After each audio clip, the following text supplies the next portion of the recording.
Hey, good morning, friends. Today is Wednesday, November the 20th, 2024, and the time now is 7:36 a.m. So, friends, I want to talk briefly or make a brief comment concerning the situation in Ukraine or the situation between Ukraine and Russia, or perhaps we can say the situation between the West, led by the United States, and Russia, or against Russia, with Ukraine being the battlefield. Now, friends, this past Sunday, the United States President Joe Biden basically authorized Ukraine to use long range US made missiles, attacker missiles, into Russian territory. This was just on Sunday. And so far, within 2 days, Ukraine did not waste any time. Ukraine responded, launching missiles into Russian territory. As a result of the attack or the strike, Ukraine hit munition depot in Russian territories. Now, the Russian President Vladimir Putin has issued warning, and also the Russians have updated their nuclear strike procedure or their policy. This basically means that, as Russians are putting it, any country, whether the country is not a nuclear power, that country engaging in an activity against Russia supported by a nuclear power, in this case, the Russians are going to see it as a joint attack against Russia.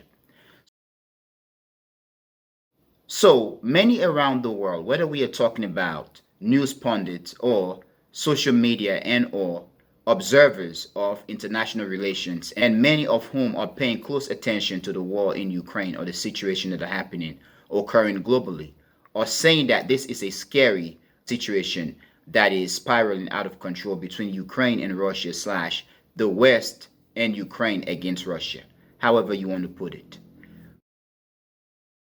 Others are saying that this was just a mistake, a stupid mistake.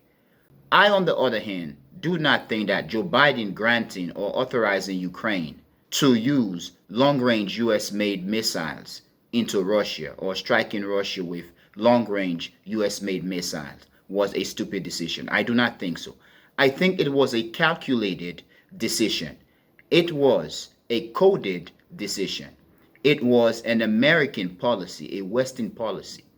Whether the West can lie or not, whether the West, led by the United States, or the United States by itself, can try to spin the topic, the conversation or not, it is obvious by now that what is happening in Ukraine is not a war between Ukraine and Russia.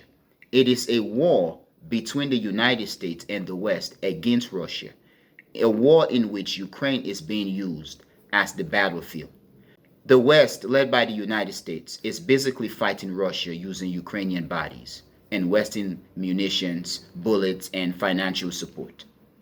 So, yes, friends, I do not think that Joe Biden permitting Ukraine to use long-range US missiles to strike into Russia was a mistake. It was a calculated effort. Now, I want to ask, is it possible that this permission, this authorization by Joe Biden was a way to just help Ukraine to try to pull back or to try to reverse the gains that Russia has been making, especially in recent times? Now, however, I do feel that this was a calculated effort to basically put the Trump's presidency in a very crazy situation. Because recently, Trump has been stating that he is going to end the war in Ukraine within 24 hours or so, or 48 hours. Now, Trump cannot do that because if Trump is to end the war in Ukraine, my question then is on what terms? Is he going to push that Russia basically pull out of the territories of Ukraine that the Russians have seized, which the Russians are not going to do? And the Ukrainians are not just going to allow the Russian to keep those territories. The Russians, on the other hand, basically, I do believe want Ukraine to capitulate, Ukraine to surrender, which Ukraine is not just going to do that. And you have the backers of Ukraine, whether those in Trump's presidency, in his administration, in the United States and around the world, who I believe are going to be talking to Ukraine to not capitulate, to not surrender, to continue to fight. So the situation between Ukraine and Russia, it is not a Biden policy. It is an American policy. Fighting Russia, defeating Russia, or possibly destroying Russia, and then going after China, Iran, and keeping or establishing a Western-dominated world, a world of whiteness being on the top. It's an American, it's a Western policy. It is not a Joe Biden policy. Now, my friends, I want to ask, was this a good thing? Because I do believe it was a bad and a dangerous decision by Joe Biden. And now that Ukraine has finally struck into Russia, what now?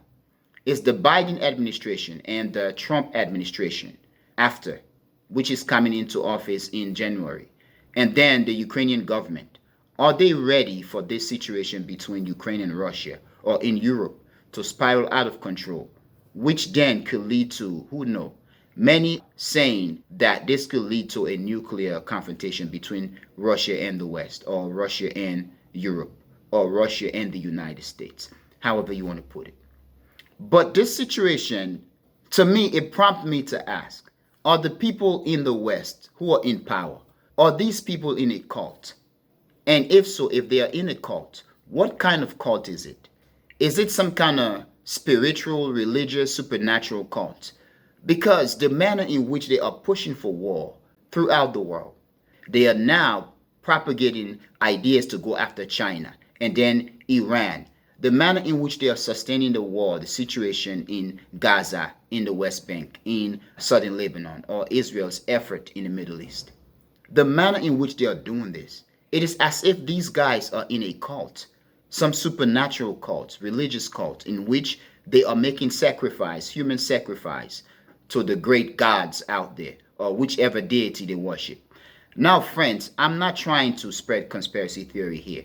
I'm just asking, because what I have seen coming out of the West, it feels like a human sacrifice.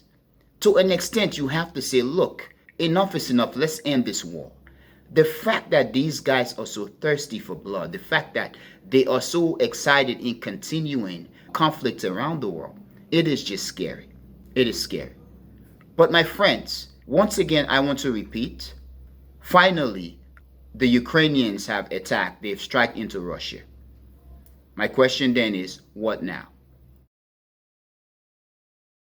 Now, friends, you are watching the playlist series, The Trends and Headlines in Geopolitics, and this is episode 22. Once again, you are watching the playlist series, The Trends and Headlines in Geopolitics, and this is episode 22. I hope I did not offend you, and it is not my intent to offend you. I hope what I said today did not offend you. Now, I'm just a person who has opinion, a perspective on the various topics and events of our international relations and that are occurring throughout the world. And I just want to share my opinion, my perspective, as I see fit based on my analysis. Now, if you think I'm wrong, please tell me what you think, and I'm hoping to learn. I'm willing to learn. Now, my friends, I'm going to end here.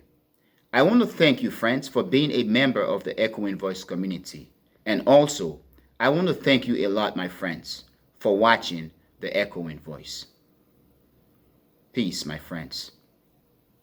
Peace.